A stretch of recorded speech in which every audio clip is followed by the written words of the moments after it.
शेतकऱ्यांच्या पीक कर्जासाठी अंबादास दानवेंनी बँकेतील अधिकाऱ्यांना धारेवर धरलं।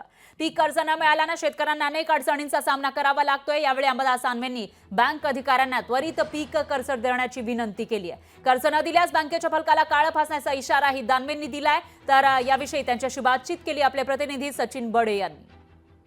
नेते अंबादास दानवे छत्रपती संभाजीनगरातील महाराष्ट्र बँकेत आलेले आहेत आणि अधिकाऱ्यांशी संवाद साधलाय। शेतकऱ्यांच्या तक्रारी घेऊन ते आलेले आहेत आणि राज्यभरामध्ये शेतकऱ्यांच्या तक्रारी ज्या आहेत त्या अजूनही ज्वलंत असताना त्याकडे कानाडोळा केला जातो, असा आरोप केला जातोय। आणि मराठवाड्यामध्ये छत्रपती संभाजीनगर जिल्ह्यामध्ये आंदोलन देखील सुरू आहेत। दादा, तुम्ही तक्रारी घेऊन या ठिकाणी आलेला आहात, कोणत्या कोणत्या प्रमुख तक्रारी आहेत? शेतकऱ्यांचं कर्ज लवकर मंजूर होत नाही, ही तर सगळ्यात पहिली तक्रार आहे।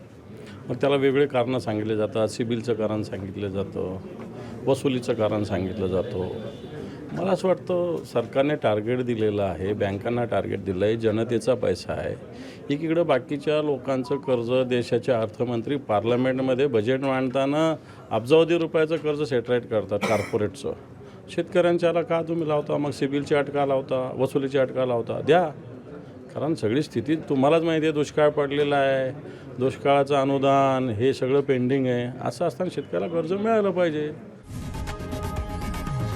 लोकशाही मराठी ऐका, पहा, जागरूक रहा।